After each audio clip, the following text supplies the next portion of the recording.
painful, dark periods in their life. Trent Reznor was, a drug addict. He was out of his mind. Now, he made one of my favorite Nine Inch Nails albums of all time, which is The Fragile, which is a double album.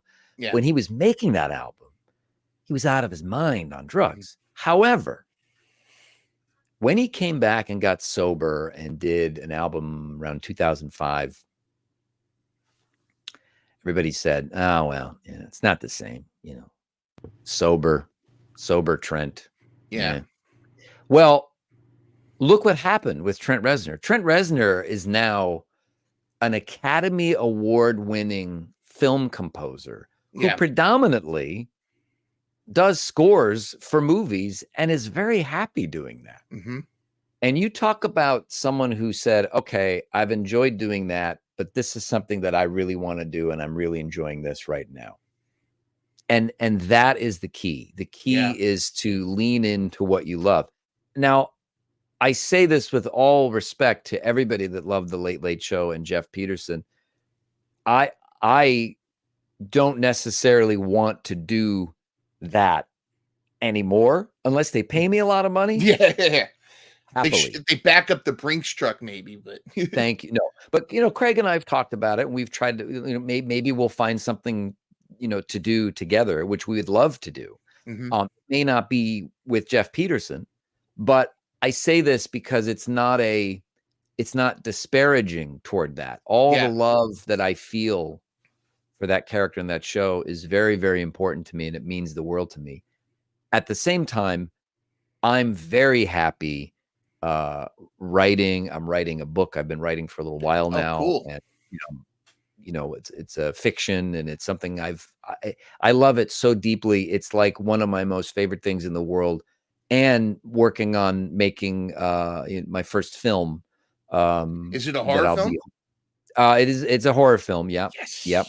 And but it ties into the book, and I wanted to write it as a book first, and it's kind of evolved, like all things, into something else. And I just really enjoy that. And if I could make a living writing books, I would be it would be the coolest, next chapter for me. Go, that's the guy that did Jeff Peterson. Wow, he's a writer. Yeah. Because I feel like I always have been. I feel like I fell into this other stuff, but I love it. I love the stuff I do.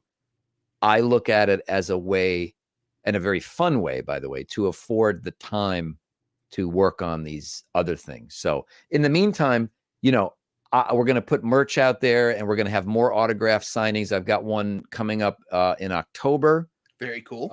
So I'll Jeff put the Peterson dates in the post-production. Yeah, I don't, it's sometime in October, and then we're planning, hopefully, a double signing in November, sometime around Thanksgiving, with Dana DiLorenzo, who was on The Late Late Show. Yes, she was was she the Rhino? She was the original voice of Sandra the Rhino. Yes. And then she was Beth, the sexy CBS executive. Yes. I think a character that we could never do now. Although I wish we could, because it was so fun. Yeah. She's brilliant. She went on to do Ash versus Evil Dead. What was that other show? Perpetual Grace Limited. And she does a lot of voice work. She's so funny and so gifted. So I think we're going to do a signing together. That'd be cool. And we'll see what happens. So I'm saying this because, guys, I'm still here. I still love Jeff. Balls in your pants. But I think most people understand. I think it's nice. Doing Craig's show and doing a show like this, I think it just took a little time. Mm-hmm. Like all good things, I think people are finally really listening to the story that I'm telling. And I think they're finally getting a different perspective. And I'm finally listening. I'm hearing what people are saying and realizing the value of what these things mean to people. So that's so it means the world to me. That's so cool.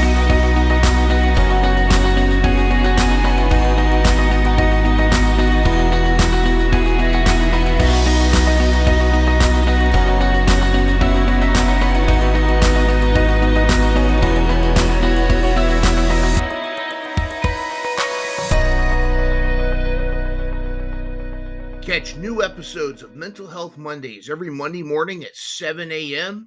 Start your week off with a smile and some inspiration.